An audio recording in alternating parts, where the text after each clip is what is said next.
எல்லா பிரச்சனைகளுக்கும் தலைவர்களிடம் தீர்வு இருக்க வேண்டும் என்று நாங்கள் எதிர்பார்க்கவில்லை. அப்படி இருக்கவும் முடியாது. ஆனால் இந்த எதிர்காலத்தில் இருக்கின்ற ஆபத்துக்களை உள்வாங்கி நம்மை வழிநடத்தக்கூடிய தைரியம் ஸ்டாலின் என்கிற இந்த தனிப்பட்ட தலைவருக்கு அல்லாது வேறு எந்த தலைவருக்காவது இருக்கிறதா? பீட்டர் சார், திமுக ஆட்சி மீண்டும் வந்தும் ஸ்டாலின் அவர்கள் மீண்டும் முதல்வர் ஆகணும்னு மக்கள் இந்த தடவை யோசிக்க வேண்டிய தேவை என்ன இருக்குன்னு நினைக்கிறேன்? ஒரு மிகப்பெரிய தேவை இருப்பதாகவே நான் நினைக்கிறேன். ஒரு அருமையான தலைப்பை கொடுத்திருக்கீங்க. ஒய் MKS2, ஒய் DMK2ன்னு கேட்கல. ஒய் MKS2 என்பது மிக ஆழமான கேள்வி என்று நான் எண்ணுகிறேன். சுதந்திர இந்தியாவினுடைய வரலாற்றிலே இதுவரை இல்லாத ஒரு பெரிய நெருக்கடி தமிழ் சமூகத்திற்கு மட்டுமல்லாமல் இந்தி பேசாத அனைத்து மாநிலங்களுக்கும் ஒரு பெரிய நெருக்கடியை உருவாக்கி அதன் மூலமாக இந்த மாநிலங்களை எல்லாம் காலனி மாநிலங்களாக மாற்றுவதற்கான ஒரு மிகப்பெரிய சதியை அருமையினுக்குரிய நண்பர் ராசா அவர்கள் சொன்னது போல ஒன்றிய அரசு அரங்கேற்றி கொண்டிருக்கின்ற வேளையிலே இந்த சதிகளை எல்லாம் முறியடிப்பதற்கான உணர்வு பூர்வமான உள்ளார்ந்த தெளிவுள்ள ஒரே குரலாக ஒலிக்கின்ற ஒரு மாநில கட்சியினுடைய தலைவர் இந்தியாவிலே இருக்கிறார் என்று சொன்னால் அது நம்முடைய முதலமைச்சர் திரு ஸ்டாலின் அவர்கள்தான் என்பதிலே எங்களுக்கு மாற்று கருத்து இல்லை. ஒரு தேர்தலை விட்டுவிட்டால் 5 ஆண்டுகள் போகிறது என்பது ஒரு கருத்து. யாருக்கு வாக்களிக்க வேண்டும் என்பது மிக முக்கியமான முடிவு. யாரை திருமணம் செய்ய வேண்டும், என்ன படிக்க வேண்டும், என்ன வேலை பார்க்க வேண்டும், எங்கே குடியிருக்க வேண்டும் என்பதை போல யாருக்கு வாக்களிக்க வேண்டும் என்பது ஒவ்வொரு குடிமகனும் எடுக்க வேண்டிய ஒரு முடிவு. தவறான முடிவெடுத்தால் என்ன நடக்கும்? அமெரிக்காவை பார்க்கிறோம். உலக நாடுகளினுடைய தலைநாடாக இருக்கின்ற அமெரிக்கா, ஜனநாயகம் மனித உரிமைகள் பேசிய அமெரிக்கா, விஞ்ஞான தொழில்நுட்பத்திலே முன்னணி நாடாக இருக்கின்ற அமெரிக்கா ஒரு தவறான மனிதனை தேர்ந்தெடுத்த காரணத்தினால் இன்று உலகமெல்லாம் கைகொட்டி சிரிக்கக்கூடிய அளவிற்கு ஒரு கேவலமான நாடாக மாறி போயிருக்கிறது என்று சொன்னால் அந்த நாட்டு மக்கள் ஒரு முறை தவறாக வாக்களித்ததன் காரணம்தான். அப்படி ஒரு தவறாக வாக்களித்து விடக்கூடாது. ஏனென்றால் வரக்கூடிய காலம் தன்னுடைய கற்பத்திலே நமக்கு எதிராக பல சுனாமிகளை அவிழ்த்து விடுவதற்கு தன் கற்பத்திலே வைத்து காத்திருக்கிறார். நம்முடைய அருமைக்குரிய சகோதரர் நாடாளுமன்ற உறுப்பினர் ராசா அவர்கள் 16, 17ஆம் தேதி நாடாளுமன்றத்திற்கு போகிறார். நாடாளுமன்றத்திற்கு போய் அங்கே என்ன அரசியல் சாசன சட்ட திருத்தம் நடைபெற போகிறது? மகளிர் இடஒதுக்கீடு என்கிற பெயரிலே தமிழகத்தினுடைய அரசியல் உரிமைகளை மட்டுமல்ல தென் மாநிலங்களுடைய ஒட்டுமொத்தமான அரசியல் அடையாளத்தையும் நமக்கு இருக்கின்ற அரசியல் அதிகாரத்தினுடைய முனைப்பையும் காலமாக நிரந்தரமாக சீரழிக்க போகிற ஒரு அரசியல் சட்ட திருத்தத்தை கொண்டு வர போகிறார். நாடாளுமன்ற உறுப்பினருடைய எண்ணிக்கையை ஒரே சட்ட திருத்தத்தின் மூலம் 833 நாடாளுமன்ற உறுப்பினராக மாற்றப் போகிறார். தொகுதி வரையறை செய்ய போகிறார். மகளிருக்கு இடஒதுக்கீடு செய்ய போகிறார் என்றெல்லாம் நேற்று பிரதமர் பேசி அனைத்து கட்சிகளுடைய ஒத்துழைப்பு கேட்கிறார். அதற்கு பின்னாலே இருக்கின்ற சதியை தெரிந்து கொண்டு முதலில் குரல் கொடுத்தவர் நம்முடைய முதலமைச்சர் அவர்கள்தான். மிக அருமையாக சொன்னார்.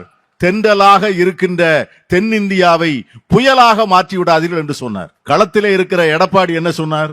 அதான் பிரதமர் சொல்லிட்டார, பிரச்சனையே இல்லைன்னு சொல்லிட்டார.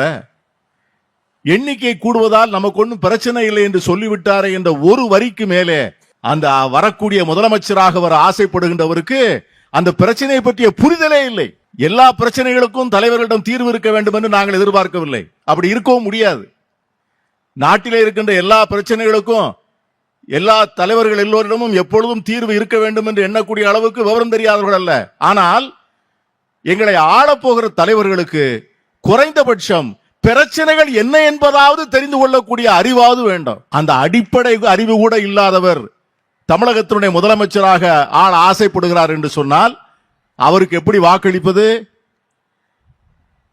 5 மாநிலங்கள், தமிழ்நாடு, ஆந்திரம், கேரளம், கர்நாடகா, தெலுங்கானா, பாண்டிச்சேரி உட்பட நாம் எல்லோரும் சேர்ந்து நமக்கு கிடைக்க போகிற நாடாளுமன்ற உறுப்பினர்களுடைய எண்ணிக்கை 190. உத்தரப்பிரதேசமும் பீகாரும் மட்டும் சேர்ந்து 180 இடங்களை பெறப்போகிறது. 2 மாநிலங்கள். அப்பொழுது எவ்வளவு பெரிய ஆபத்து இருக்கிறது. இன்று நாடாளுமன்றத்திற்கு நம்ம ராசா வேணா அடிக்கடி சில நேரம் எழுந்து நிற்கிறார். மற்றவர்களுடைய குரல் அங்கே பேசுவதற்கு அனுமதி தரப்படுகிறதா? சற்று சிந்தித்து பாருங்கள். 833 உறுப்பினர்களை நாடாளுமன்றத்தில் வைத்துக் கொண்டு ஒரு சபாநாயகர் எப்படி சபையை நடத்த முடியும்? அங்கே எந்த உறுப்பினர் பேச முடியும்? என்ன பிரச்சனை வாதிக்க முடியும்? சீன பாராளுமன்றம் போல, கொரிய பாராளுமன்றம் போல வந்தோம், கூடினோம், தேசிய கீதம் பாடினோம், தீர்மானத்தை வாசித்தோம், கைதட்டினோம், விடைபெற்றோம் என்று நம்முடைய பாராளுமன்ற மரபை முழுமையாக அழித்து ஒழிப்பதற்காக ஒரு அரசியல் திட்டத்தை, அரசியல் சட்ட திருத்தத்தை அடுத்த ஆண்டல்ல அடுத்த வாரத்தில் நிறைவேற்ற காத்திருக்கிறது ஒன்றிய அரசு. அதை பற்றி நமக்கு எந்த பயமும் தேவையில்லை என்று சொல்லுகிறார் ஒருவர். களத்திலே இருக்கின்ற மற்றவர்களுக்கு அதை பற்றி ஏதாவது புரிதல் இருக்கிறதா? களத்திலே முதலமைச்சராக வேண்டும் என்று ஆசைப்படுகின்ற எல்லோரையும் தனித்தனியாக பாருங்கள். இந்த எதிர்காலத்திலே இருக்கின்ற ஆபத்துக்களை உள்வாங்கி நம்மை வழிநடத்தக்கூடிய தைரியம் இந்த ஸ்டாலின் என்கிற இந்த தனிப்பட்ட தலைவருக்கு அல்லாது வேறு எந்த தலைவருக்காவது இருக்கிறதா? ஆட்சி அதிகாரத்தை 5 ஆண்டுகள் வெற்றிகரமாக முடித்திருக்கிறார். ராசா சொல்வது வேறு, அது அவருடைய கட்சி, அவருடைய முதலமைச்சர். நான் தோழமை கட்சி. முதலமைச்சருக்கு வேண்டுமானால் சற்று அறிமுகமானவன், நெருக்கமானவன், நட்பானவன் என்று சொல்லலாம். ஆனால் புள்ளி விவரங்கள் என்ன சொல்லுகின்றன? ஒன்றிய அரசு விடுவிக்கின்ற புள்ளி விவரங்கள் பள்ளி கல்வியா, மேல்நிலை கல்வியா, சட்டம் ஒழுங்கா, மருத்துவ வசதிகளா, முதலீடுகளா, அடிப்படை கட்டுமான பணிகளா, எந்த துறையாக இருந்தாலும் ஒன்றிய அரசு வெளியிடுகின்ற அத்தனை புள்ளி விவரங்களும் ஒன்று தமிழ்நாடு முதல் மாநிலமாக இருக்கிறது, இல்லது 2வது மாநிலமாக இருக்கிறது, இல்லது 3வது மாநிலமாக இருக்கிறது. கடன் வாங்குகிறார், கடன் வாங்குகிறார் என்று சொல்லுகிறார். சொல்லுகிறவர் யார்? இந்த பியூஷ் கோயல். ஆனால் அவர் அமைச்சரவையில் இடம்பெற்றிருக்கின்ற ஒன்றிய அரசு எவ்வளவு கடன் வாங்கியிருக்கிறது தெரியுமா? 300 லட்சம் கோடி கடன் வாங்கியிருக்கிறது. தங்களுடைய வருவாயிலே 34 விழுக்காட்டை வட்டியாக மட்டுமே கட்டுகிற ஒன்றிய அரசு, அதன் அமைச்சர் நம்மை பார்த்து சொல்லுகிறார், we are well within the financial discipline of borrowing money. மிகச் சிறப்பாக கடந்த 5 ஆண்டுகளிலே ஒத்துழைப்பே தராத ஒரு ஒன்றிய அரசு. எங்கள் ஊரில் ஒரு பழமொழி சொல்வார்கள், செரசிலே உட்கார்ந்து செவியை கடிக்கிற ஒரு ஆளுநர். இதற்கெல்லாம் மேலாக எப்பொழுதெல்லாம் வாய்ப்பு கிடைக்கிறதோ அங்கெல்லாம் நமக்கு எதிராக விமர்சனங்களை செய்கின்ற ஒரு சில நீதிபதிகள். இவற்றையெல்லாம் எதிர்கொண்டு ஒரு அற்புதமான ஆட்சியை 5 ஆண்டுகள் சட்டம் ஒழுங்கு பிரச்சனை இல்லாமல், ஜாதி மத மோதல்கள் இல்லாமல், மதவெறி இல்லாமல், ஏழை எளிய மக்களுடைய மேம்பாட்டுக்காக படித்த இளைஞர்கள், பெண்கள் மகிழ்ச்சியுறுகின்ற வகையிலே இன்று தமிழ்நாட்டிலே இருக்கின்ற பெண்கள் அத்தனை பேரும் நம்பிக்கையோடு எதிர்காலத்தை நோக்கி தங்கள் வெளியை உயர்த்தி பார்த்து கைகளை உயர்த்துகிறார்கள் என்று சொன்னால் அந்த சாதனையினுடைய நாயகன் நம்முடைய முதலமைச்சர் ஸ்டாலின் அவர்கள். ஆகவேதான் MKS2 என்று நாங்கள் சொல்லுவோம். will be under your control னு சொன்னீங்க. ராகுல் காந்தி அவர்கள் ஏதோ இந்த கூட்டணியில ரொம்ப உற்சாகமா இல்லாத மாதிரி ஒரு ஃபீலா இருக்கு. அடுத்து பீட்டர் சாரும் பேசுவாங்க. அது பீட்டர் சொல்றதுக்கு நாங்க உற்சாகமா தான் இருக்கோம் சார். நாங்க உற்சாகமா தான் இருக்கோம். அதாவது மூத்த அண்ணனுக்காக அவர் பாரிகார்டை தாண்டி போய் ஸ்வீட் வாங்கிட்டு வந்தார் கோயம்புத்தூர்ல. இப்ப எதுவும் வாங்க மாட்டாரு. இப்ப வாங்குவோம், நாங்க வாங்குவோம்.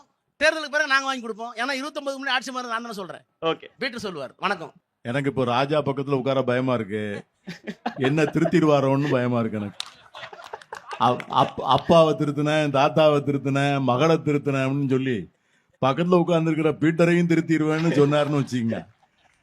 அதனால அவர் விடைபெற்று சொல்லட்டும், நம்ம இருக்கு தொடர்ந்து பேசலாம்.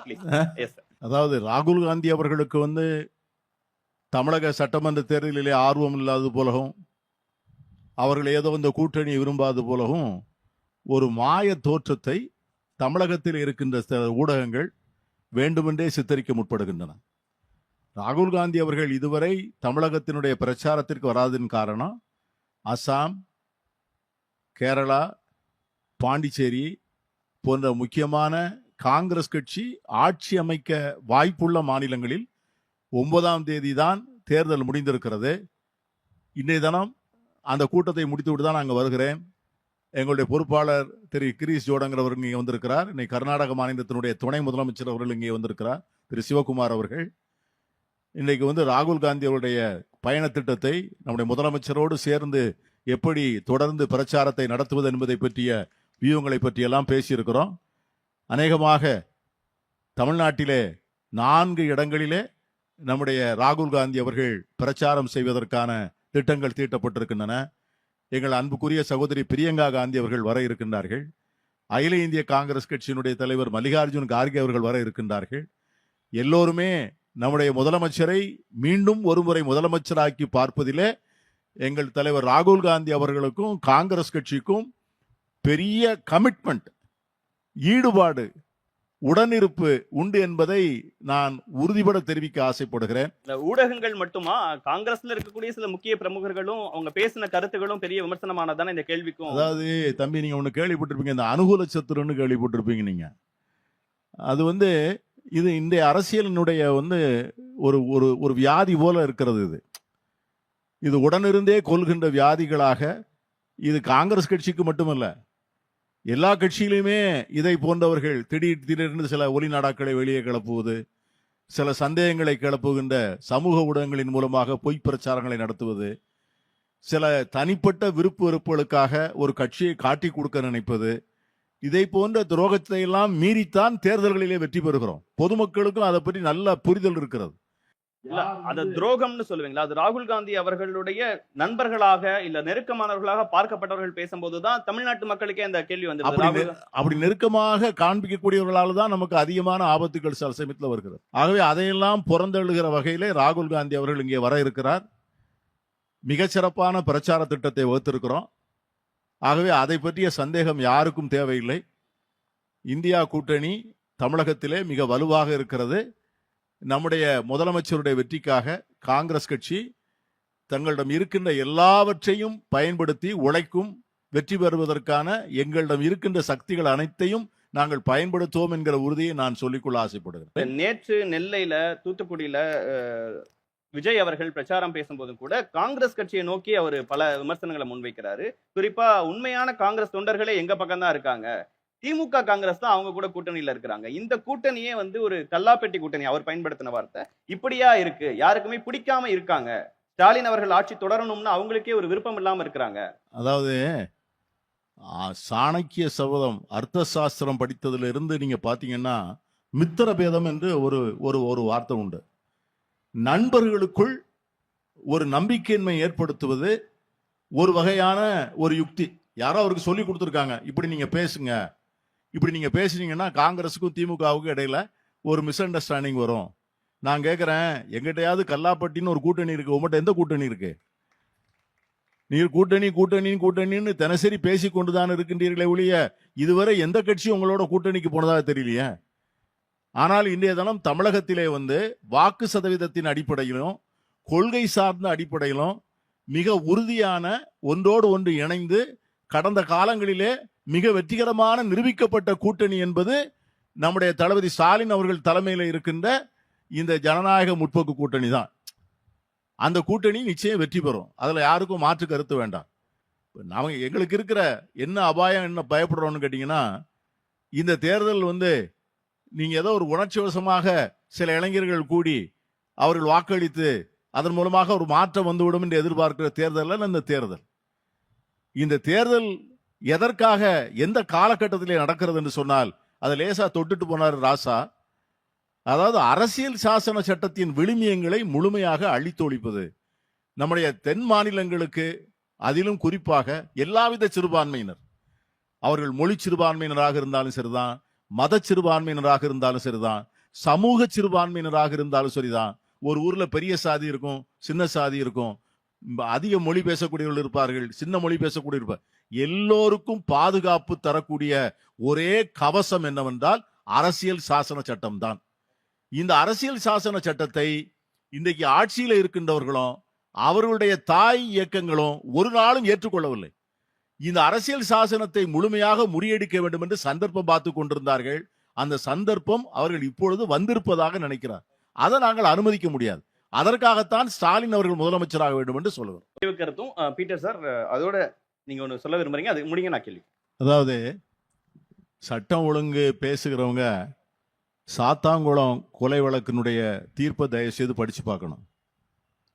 சாத்தாங்குளம் கொலை வழக்கு எவ்வளவு பெரிய படுபாதாளமோ பயங்கரமான காவல்துறையை சார்ந்தவர்களே முன்னின்று நடத்திய ஒரு மாபெரும் பெரும் பாதகம். ஆனா நம்முடைய சகோதரி அருள்மொழி அவர்கள் சொன்னது போல அன்னைக்கு முதலமைச்சர் என்ன சொன்னாரு? எடப்பாடியார் மூச்சு திணறல்ல இறந்து போனாங்கன்னு சொன்னார்.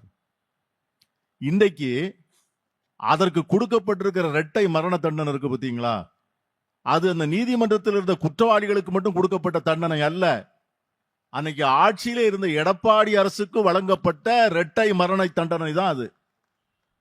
ஆகவே சட்டம் ஒழுங்கு எப்படின்னு கேட்டீங்கன்னா, என்ன மனிதன் துவங்கிய நாளிலிருந்து கொலை குற்றங்கள் தொடர்ந்து இருந்து கொண்டே இருக்கின்றன. அரசாங்கங்களுடைய கடமை என்னவென்று சொன்னால் தகுந்த நடவடிக்கை எடுப்பது. எடப்பாடியை போல 13 பேரை சுட்டு கொன்றுவிட்டு, காவல்துறை சுட்டு கொன்றுவிட்டு, நான் தொலைக்காட்சியை பார்த்துத்தான் தெரிந்து கொண்டேன் என்று சொல்லுகிற முதலமைச்சர் அல்ல ஸ்டாலின். நிறைவு கருத்தாகும் சார். எல்லாருக்குமே ஒரு 30 செகண்ட்ஸ் மட்டும் சார். இப்போ காங்கிரஸ் சார்பில் தேர்ந்தெடுக்கப்பட்டாலும் எலெக்ஷன்ஸ் முடிஞ்ச பிறகு கூட்டணி பிரிஞ்சிரும் அப்படிங்கிற ஒரு ப்ரொபகண்டாவை எதிர்க்கட்சிகள் தொடர்ந்து வச்சுக்கிட்டே இருக்காங்க. நிறைவு கருத்தா நீங்க 30 செகண்ட்ல பேச வேண்டிய விஷயம். அதாவது இந்த கூட்டணி கொள்கை சார்ந்த கூட்டணி. இந்த கூட்டணியில நாங்க எல்லோரும் ஆட்சி அதிகாரத்திற்காக ஒன்றாக இருக்கிறோம் என்பது இல்லை.